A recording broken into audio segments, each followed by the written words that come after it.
And good Sunday evening, and welcome to the Howie Silbiger Show right here on the True Talk Radio Network. My name is Howie Silbiger, and you could feel free to call in.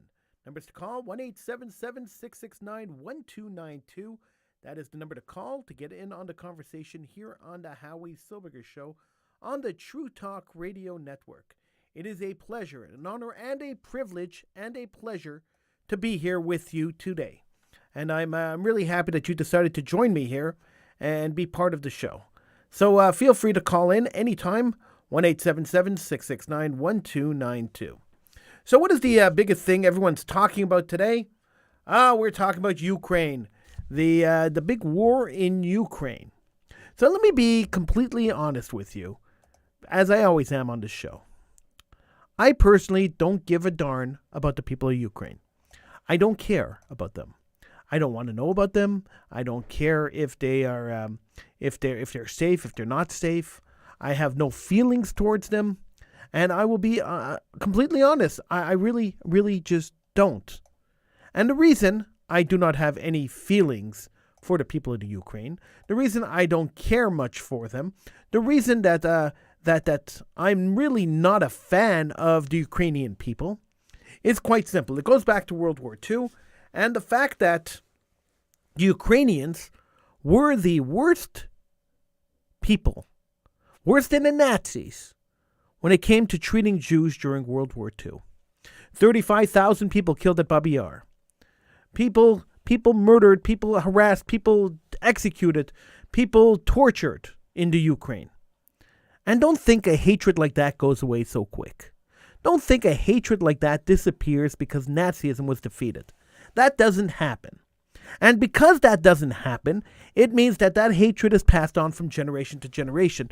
So I have absolutely no doubt in my mind that there are a significant amount of Ukrainians who still harbor ill will against the Jewish population. Now, the Jews in Ukraine should be airlifted out of Ukraine by Israel immediately. They should be saved immediately. I don't know why Jews still live in the Ukraine. I mean, think about it, just the last election. The election where the Jewish president, Vladimir Zelensky, who's about as Jewish as a potato, the Jewish president, Vladimir Zelensky, was elected. They also elected in a Nazi party, a party that supports Nazism, was also elected in the same election. So if you think about the highest rate of Nazism that exists in the world exists in the Ukraine, the highest number of white supremacists. If you really want to go find a white supremacist, you don't have to go running to the United States to look for one. You can run to the Ukraine. They're all there. The largest number of white supremacists live in the Ukraine.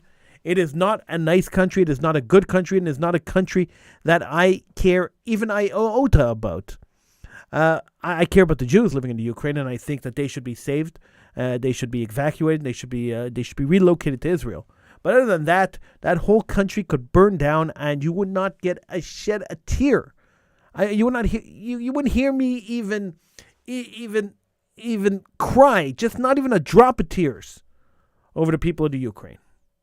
That's how much I don't like the Ukraine, or the people of the Ukraine, who were Nazi supporters and adamant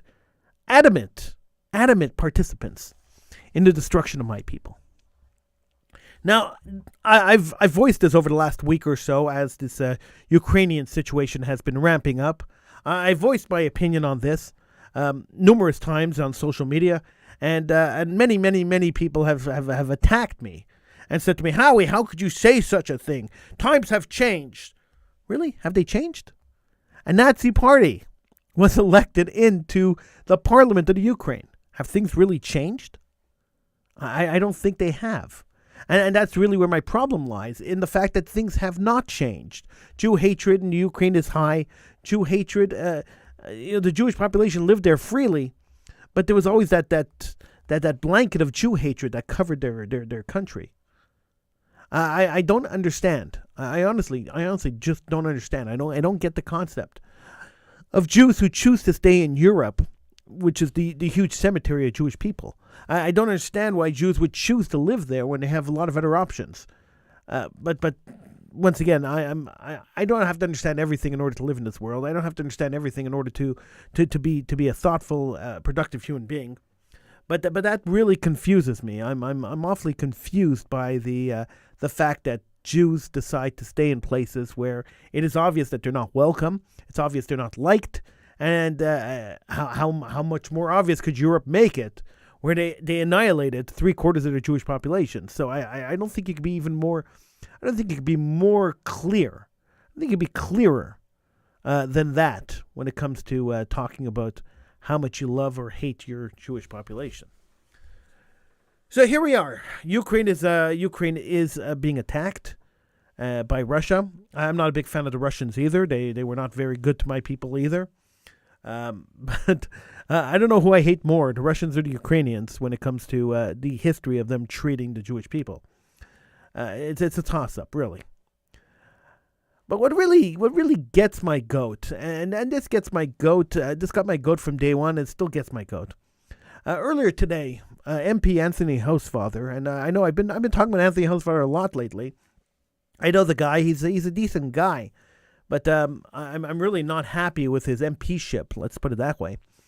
Anthony Housefather recently this morning, put up a post on social media showing a picture of a woman and a bunch of children huddling in a bomb shelter in the Ukraine. And he posted something, I'm not going to read the exact quote, I don't have it in front of me, but he posted something like, my heart breaks for these people, how could people live in a bomb shelter? And we must all support the Ukraine against this fascist war or something to that effect. And I couldn't help but wonder. I honestly couldn't help but wonder.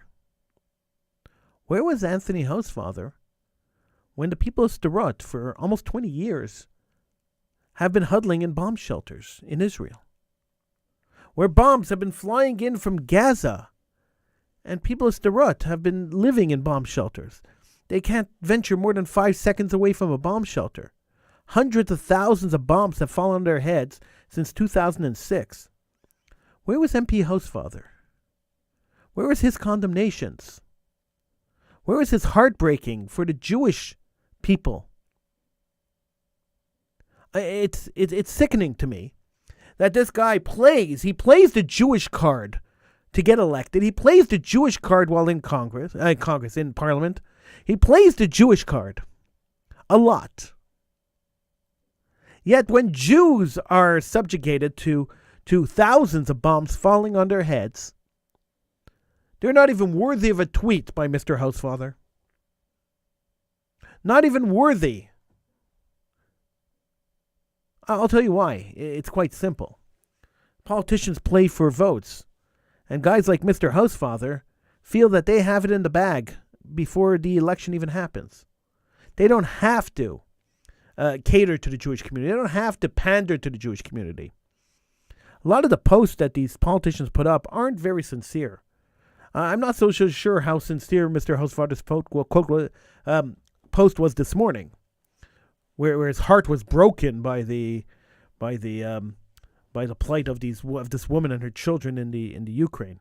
I'm not so sure how sincere that was, or if that was just kissing up to the Ukrainian population that lives in his riding. It's very hard to tell when it comes to politicians because they're never honest. So it's very hard to tell. But these politicians feel they don't have to kiss up to the Jewish vote. They got the Jewish vote in the bag. He's Jewish after all. Why wouldn't Jews vote for the Jewish guy? And because he feels that way and he takes the Jewish vote for granted, you'll never see him post up, my heart breaks for the women and children of Sderot in Israel, for the women and children of Tel Aviv, for the women and children of Yerushalayim, who have to live in the constant fear of terror, the constant fear of missiles falling on their heads, the constant fear of an Iranian government launching an attack to annihilate their country. Nobody cares about that. And that is my biggest pet peeve, is the double standard. And the double standard not only put on by mainstream media, who ignores the plight of the Israelis but jumps onto the plight of everyone else, but the double standard of our Jewish parliamentarians, our Jewish politicians, who don't give a darn not a hoodwinkle about anything other than things that could get them elected. It's sad, it's disgusting, and it's revolting. I'm sorry, it's just revolting. 1-877-669-1292 is the number to call. 1-877-669-1292. These politicians should be ashamed of themselves. It's crazy. And we go back to his righteous indignation over the fact that one man was holding a Nazi flag at the truckers' rally. And when Mr. Housefather, and I don't mean to spend so much time on Mr. Housefather, but when Mr. Housefather commented on that Nazi flag, he was very clear to paint all the truckers with the same brush because one guy, or maybe two people, showed up with Nazi flags at a truckers' rally. The truckers weren't Nazis, but you wouldn't know that by reading Mr. Housefather's tweets or his Facebook posts. You would think they were all Nazis. You would think it was a convention of Nazis that were infesting Parliament Hill. Was he playing the party line? For sure. But as a Jewish politician, to play the Nazi card, to play this game, fine, the truckers are Nazis, and I don't care about the people of Sderot, but the people of Ukraine, oh, my heart breaks for them, just seems to me a little disingenuous. And because it's disingenuous, it's hard for me to take him seriously, even when he's sincere. And this is the problem I have with most politicians. It's not only Mr. Housefather, but most politicians. I have the same problem. How do you take them seriously when they make ridiculous statements, or they ignore similar situations when it deals with other people? How do you take someone seriously when they condemn human rights violations in Israel, but they don't condemn China or Iran or Iraq or any other country that subjugates women and kills homosexuals? How do you take them seriously? It's extremely mind-boggling, and I'm boggled. My mind is actually boggled by the left wing, who picks and chooses who they want to attack and who they want to support, not based on any moral criteria, not based on any moral plane or moral standard, but just based on whims. It just seems like whims. I just don't understand it. It doesn't make any sense to me. So let's go to the comments, and you could comment on social media, or you could call in 1-877-669-1292. Frank says the Ukrainians are the underdogs. Israelis, even if being attacked, are no longer seen that way. So does that mean that because Israel is a strong country, that we have to ignore the fact that they're being persecuted? Is that really what you're trying to say here? I'm really at a loss when people say, all right, because you could defend yourself, you know martial arts and you could defend yourself, you should allow somebody to come and try to stab you because you know how to defend yourself. It doesn't even make sense. It's not logical. If women and children huddling in a bomb shelter in the Ukraine is heartbreaking, the same heartbreak should appear for women and children who are huddling in a bomb shelter in Israel. There should be no difference in the heartbreak. Women and children should not be huddling in bomb shelters anywhere. But if they are, then my heart should be broken about the women and children huddling in the bomb shelters in the Ukraine, and my heart should be broken about the women and children huddling in the bomb shelters in Israel. If it is not breaking due to both women and children in both countries huddling in bomb shelters, then I'm a hypocrite. Because if I don't care about the Jewish children and women, but I care about the Ukrainian children and women, then I'm kind of hypocritical, because it shouldn't matter what their ethnicity is. It shouldn't matter what their nationality is. It should matter only that women and children are huddled in bomb shelters. And that's unacceptable. But that's not the way it works. That's not the way it works in politics. As Frank said, if you're not seen as the underdog, nobody cares about you. And that's wrong. That's wrong. I understand that's the way the world works, the way politics works, but it's wrong, and we shouldn't accept it. We should hold our politicians accountable. If Israel got attacked tomorrow, I could guarantee that the media would be anti-Israel because they are anti-Israel now. So if Israel got attacked, they would be supporting whatever country or whatever group decided to attack Israel, as they do now, by the way. Nothing would change in their lack of support of Israel and their pro-support of the annihilators of Jews and the people trying to kill Jews. Nothing would change in that coverage. But at the same time, the general population would also lean towards wherever the media leans, because that's the way propaganda works. So when the politicians and the media all lean in one direction, they influence the entire population to lean in the same direction. So once you're bombarded with the same message over and over and over again, you tend to lean and you tend to believe that message. Goebbels said it clearly. I hate quoting a Nazi, but Goebbels said it clearly when he said, repeat a lie often enough, it becomes the truth.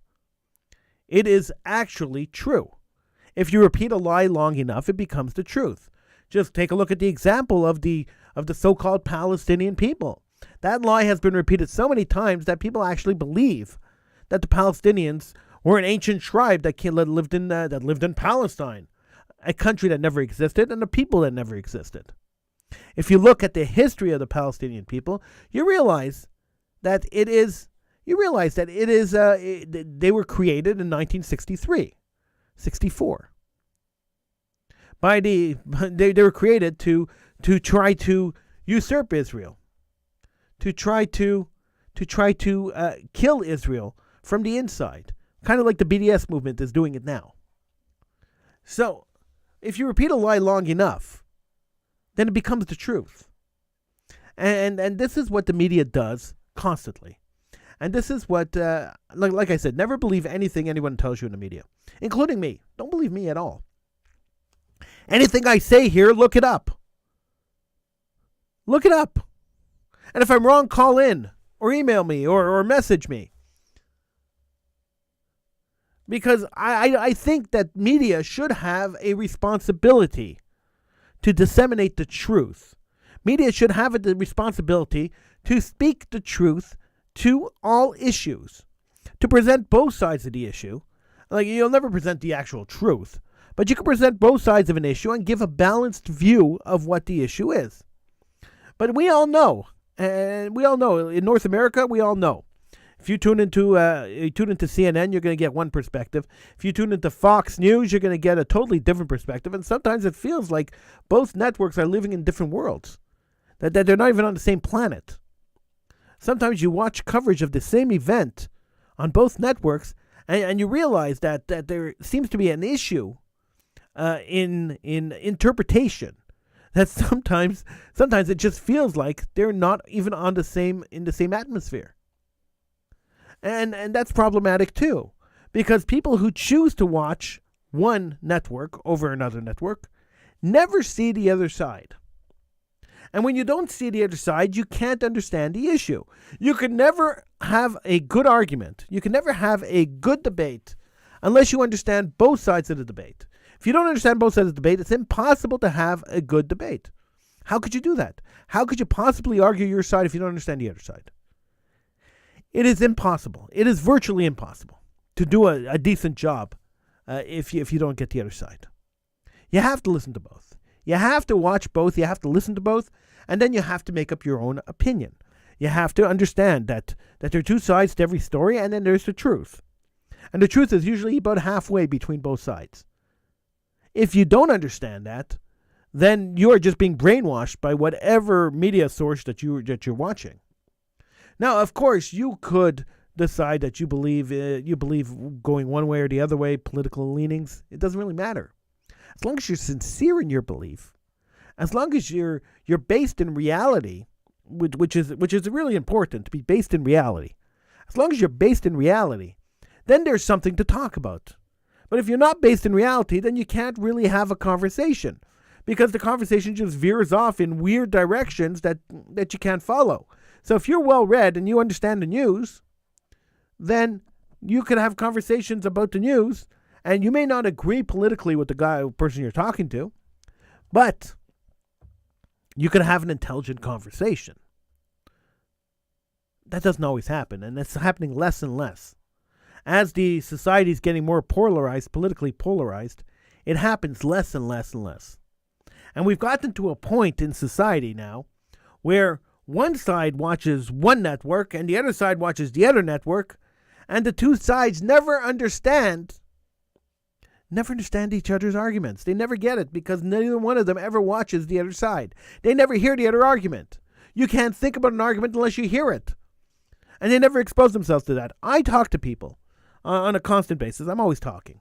And I talk to people on a regular basis who tell me that they would never, ever watch CNN. Never. Why would I watch CNN? It's propaganda. It's left-wing propaganda. Why would I watch left-wing propaganda?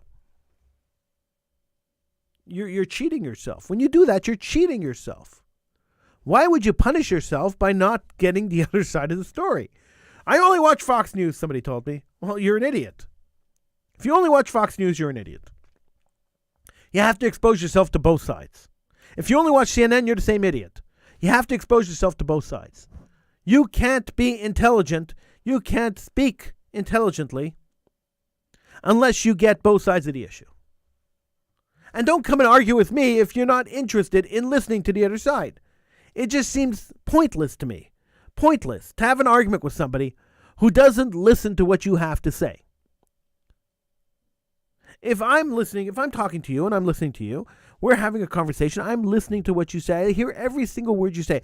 I might not agree with you, I might want to argue with your point, but I'm listening to you. And that is the art that has been lost in this crazy world we live in today. The art of listening. People don't listen to each other. Words don't seem to matter anymore. To me, words matter. Every single word matters. But in most cases, words don't seem to matter anymore. And because they don't matter, we run into issues where one person says something, it's interpreted as something else, and then suddenly the world goes crazy and that person gets fired from their job and banned from ever working again. Sometimes, and this is the craziest part of this whole thing, sometimes people will go back and take a quote from 1920s or 1930s, attribute it to somebody, and then cancel them, destroy them, destroy their reputation 50, 60 years after they died, without even taking into consideration the cultural atmosphere at the time that these statements were made. You can't apply today's moral standards to historical figures. It doesn't work. It can't work. Could you right historical wrongs? Yeah, that's possible. But you can't attribute today's moral standards, which are crazy, to people of history. It would be like me saying, hey, this guy ran a red light in 1912 when there were only 5 red lights in all of the United States. Therefore, we must give him a ticket, and we must never allow his descendants ever to take a bus. It doesn't make sense. It wouldn't be logical. We have to. We must respect each other's opinions. Respect has to come back into political debate. Debasing people, insulting people, looking down on people, having an aura of superiority over people doesn't work, and it shouldn't work, and it shouldn't be the standard way of political debate. I personally believe, and I've been advocating this for a while already, I personally believe that the news networks, or the so-called news networks, should be shut down. And I think they should be shut down simply because they're not fulfilling their mandate. So when CNN was created in the late 80s, the idea behind CNN was a 24-hour news. So you had a guy or a woman sitting behind a desk reading you the news almost 24 hours a day. There was a little bit of discussion, but it was mostly news. And the news was as objective as news could be, because we all know that news isn't objective anyway. But the news was as objective as news could be. And it was interesting to watch, maybe a little boring, but interesting to watch.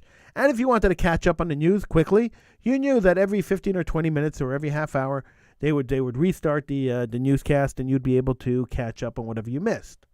And if there was a major event happening, you would be able to catch up on the major event and watch it live as it happened. And that was the idea behind CNN. It was the cable news network. The idea was that it was going to be a 24-hour, 7-day-a-week news network, and that the people working at the network wouldn't necessarily be expressing opinions 24 hours a day, but they'd be covering the news and discussing the news, and some would agree and some would disagree, and you'd have a couple of shows here and there, but mostly it would be about the news. Then came along Fox. And Fox News, when they came along, it started changing the narrative. And it changed the entire way that the news networks work. So when Fox came along, and they came along way after CNN, they not only covered strange news stories, they would follow people on car chases and follow people running through the forest and stuff like that. They always did weird stuff. Not only did they do that, but they started with the political talk shows, where a host would get on and pretend to be a news anchor, and then express opinion rather than news. So Fox News became an opinion network, and that's really what it's become. That's really where it is now. It's an opinion network. It's not really a news network, but CNN isn't a news network anymore either, because Fox News started grabbing CNN listenership and viewership. And CNN noticed that people wanted to see more insightful dialogue. And so they moved over and they converted themselves to be what Fox is. And that probably was the wrong move for CNN. And you saw the culmination of that, by the way, in them hiring former NBC president Jeff Zucker to be the head of a news network. He was an entertainment director in all three networks. And then he moved over to become the head of CNN. So what is an entertainment guy doing running a news network? Simply that it's not a news network. It's an entertainment network. It's not about the news anymore. Now it's about getting eyeballs with entertainment. That's the saddest thing that's happened to news in a long time in North America. 1-877-669-1292 is the number to call. Get in on the conversation. Love to talk to you. 1-877-669-1292. So here we are. We are in a crossroads. We are right here, right at the crossroads, where we have to decide. There's a big decision that we have to make as people. Do we continue going on along this path, dumbing down the population with idiocy on television, and dumbing down the population to a point where free thinking is essentially dead? Critical thinking doesn't exist anymore. There was a time, by the way, where critical thinking was taught in schools. Today, it's not so much taught in schools anymore. Most school children cannot critically think. If you ask them to analyze something, you ask them to sit and to read something, to digest it and to reverbalize it, they can't do it. They can't do it because teachers don't want their students to be smarter than them, so they don't allow their students to be free thinkers. Because teachers themselves went through an education system that was dumbed down. And because they are dumb, their students have to be dumber. And then the next generation of teachers that come along, their students are going to be dumb. They're going to be dumber than the current generation of teachers, and their students are going to be dumber than that. That's generally the way it works in society, in all society. Now, there are exceptions to the rules, of course. There are certain schools where the teachers are extremely intelligent and the students are extremely intelligent. But if you look at the public school system, and I don't mean to insult public schools teachers, because it's not the teacher's fault. It's the education system's fault. So please don't take it personal if you're a school teacher and you hear me say this. I'm not here to insult you. It's not my intention to insult you. But you have to understand that the society has dumbed down education to a point where critical thinking doesn't exist. Just take a look at the classrooms, take a look at the curriculum, and you'll know that critical thinking doesn't exist. And the reason it doesn't exist is simply because they don't want students to be smarter than the administration and the teachers. It's quite a simple process, and this has been happening for years It's been an ongoing process for years. The problem is that when you dumb down the population, then your next generation of politicians and your next generation of everything, professionals and pretty much everything in society, turns out to be dumb too. And we're starting to see the results of that when you take a look at some of the politicians, especially in the United States. Take a look at some of the senators and some of the Congress people in the United States, and you start to see the results, the end result of the dumbing down of the population. Some of these people are extremely, extremely unsmart. They're extremely, extremely I hate to use the word, but stupid. That's what they are. Now, they got themselves elected, so they were smart enough to get themselves elected. They were smart enough to raise enough money to get themselves elected. But at the end of the day, when you hear them speak and when you hear them read, it is actually embarrassing that these people sit in government. So how do we fix this? There's a couple of ways we could fix this, but we as a society have to decide that this is what we wanted to do. The first thing we have to do is we have to start teaching our children to read and start teaching them the joys of reading. Now, I don't care if they're reading on a tablet or if they're reading out of a book, but reading is important. So many kids don't read anymore. They're too busy playing video games or in overscheduled activities that they don't bother reading anymore. They don't open a good book, and take a good read of a good book. They don't do that anymore. And that is something that should be done, should be changed immediately. Parents should spend more time with their children reading and discussing the books that they read. Now, of course, you're going to say to me, well, parents don't have time to do that. Look, everyone has to work. It's a two-income society today, Howie. The economy is not good enough for one parent to stay home and be with the kids and the other parent to go and work. And you're right. You're 100% right. It is a two-income society. But even in a two-income society, children have to come first. The next generation of people have to come first. We have to find a balance between working and raising our children. It is absolutely shameful that children aren't reading. And when they don't read, they don't have the knowledge to be able to have adequate discussions. Reading does so much. Aside from being able to absorb all the material that you're looking at, reading also helps with your processing of information. It helps give you an education.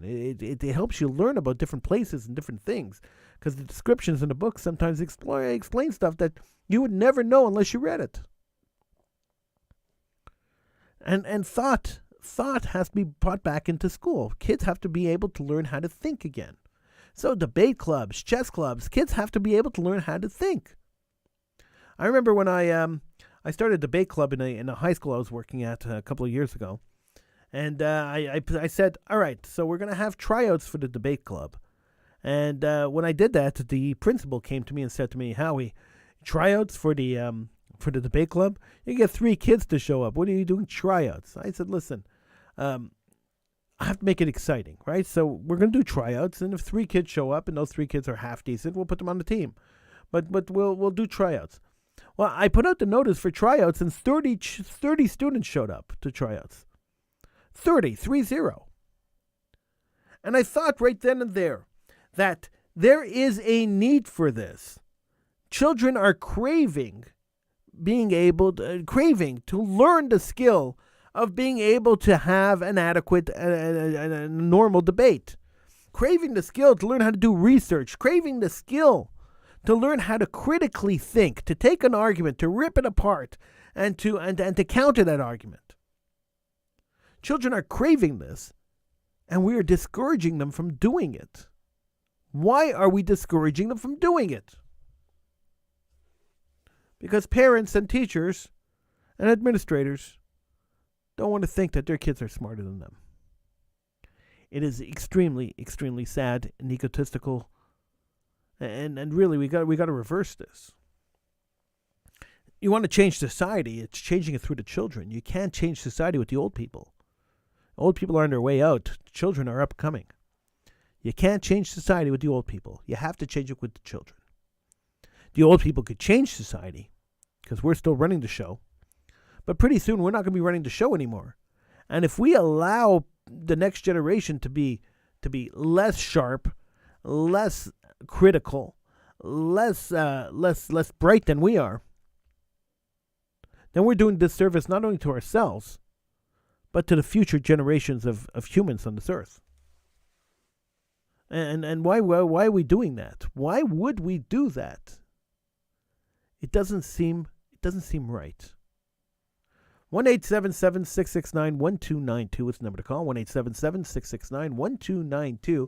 I'm Howie Silbiger. This is the Howie Silbiger Show. We're heard live on the True Talk Radio Network. We're also live streamed on maybe 12 or 13 different social media platforms. So if you're watching on one of those social media platforms, feel free to call in or text through the chat message system on your social media. I'll get the messages. They pop up on my screen. So feel free to do that. 1-877-669-1292 is the number to call. And if you dial that number, it is a free call for you, and you could get in right here on the show. You could talk to me directly on the show, on the air. And that's always a fun and interesting and exciting thing to happen when we're doing a live talk show. So going back to this idea of limiting the next generation, we eliminate the next generation from free thinking, and then we scare the people who do free think into not saying what they think because they're afraid of being canceled. I'm on True Talk Radio. I'm not afraid of being canceled. I own the network, so owning the network gives me a certain level of comfort when it comes to expressing my opinion and saying what I want to say. Now, of course, Facebook or Instagram or YouTube or any of the other networks that we broadcast on could remove the shows, and they have. YouTube's removed 4 or 5 of my shows. Facebook's removed 4 shows. They could remove the shows if they so please, because it's their network. But no one's going to stop me from actually expressing my opinion. And if those networks don't allow me onto their networks, I'll just move on to somewhere else. But I'll always be around expressing my opinion. It is the cancel culture steals from the population. They're a bunch of thieves. The people who promote cancel culture, people who believe that just because I don't agree with your opinion, you can't express it, steal from society. They steal the idea of varying opinions. They steal the concept of having a discussion and learning from other people. I might hate everything that you say, but I'll fight my darnest to allow you to say it. Is an expression that's bandied around a lot, but it seems to have been lost in the current generation of, you said something 30 years ago, we're going to shut you down and we're going to throw you away. Just think of a current example, and this example, I don't like this example, but I'm going to use it anyway because it is current and it just happened. Roseanne Barr, a comedian. I never found her funny. I never found her show funny. I always found her a little revolting. But Roseanne Barr revived her show, Roseanne, and it became a smash hit. People seemed to love the nostalgia of the show. She got her whole original cast back, and bam, man, that show took off. It was the most watched show of the season. Even though it only had a few episodes, it was the most watched show of that season. And it was instantly renewed. And one night about 3 a.m, Roseanne got onto Twitter, and she put out some cryptic tweet which people immediately interpreted as a racist tweet.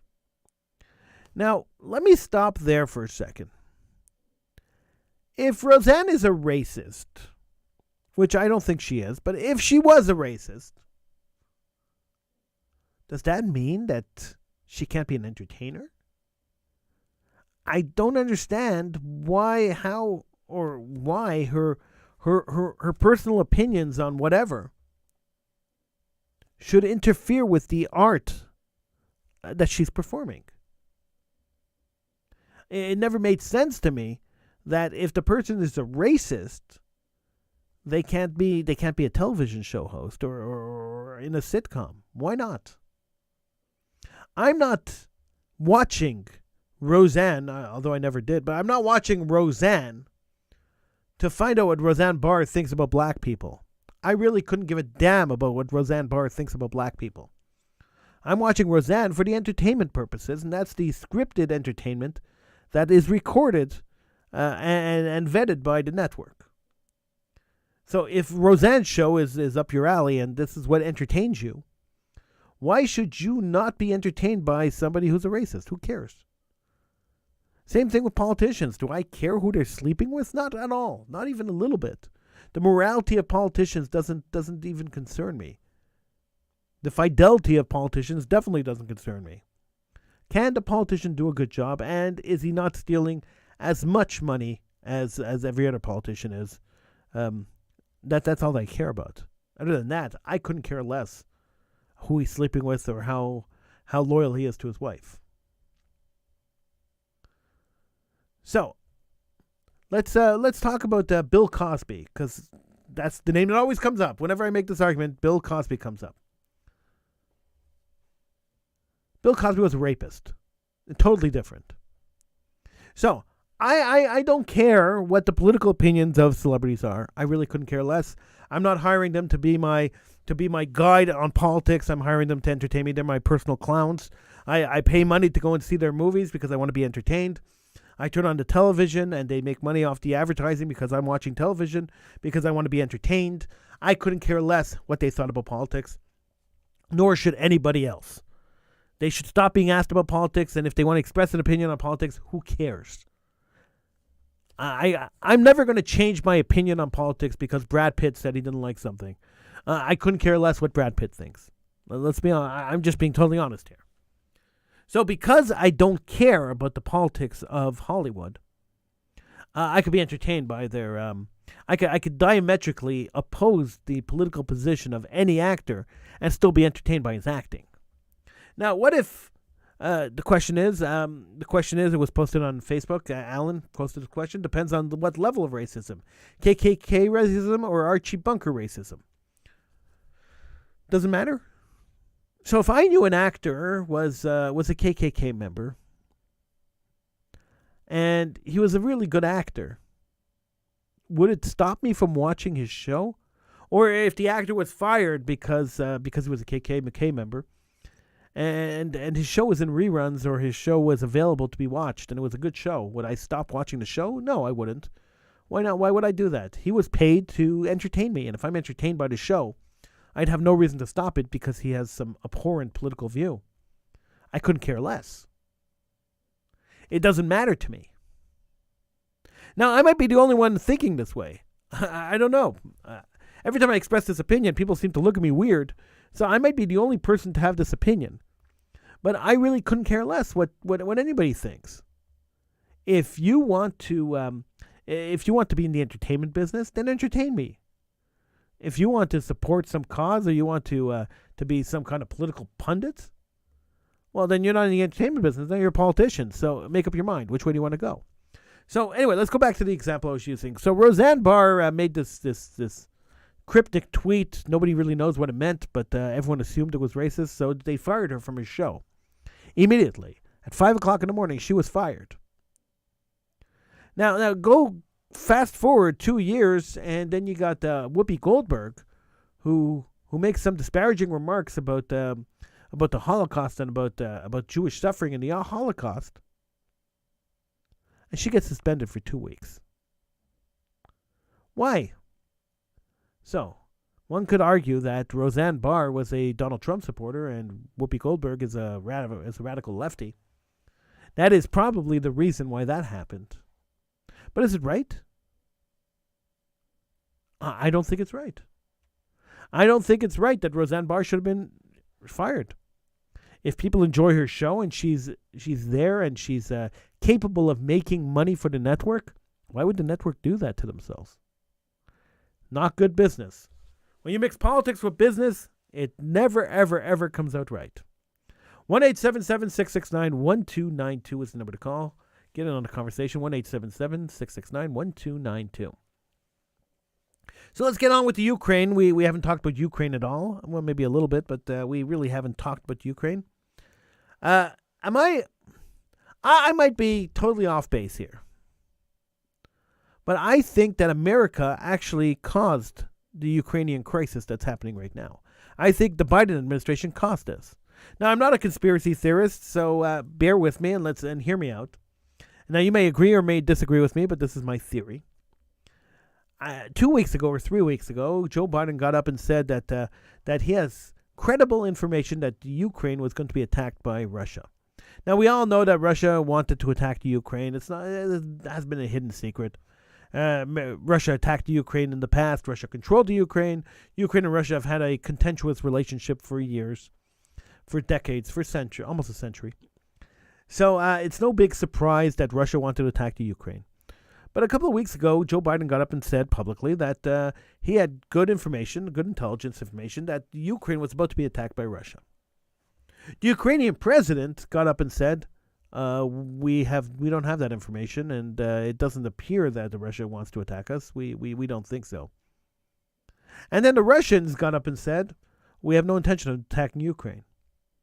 Now you could pull this all up to propaganda, but Joe Biden didn't really want to look dumb, so he kept repeating the claim that the U.S. believes that Russia is going to attack the Ukraine. Kind of reminds me of the movie Wag the Dog, where they staged a war just to get rid of a sex scandal.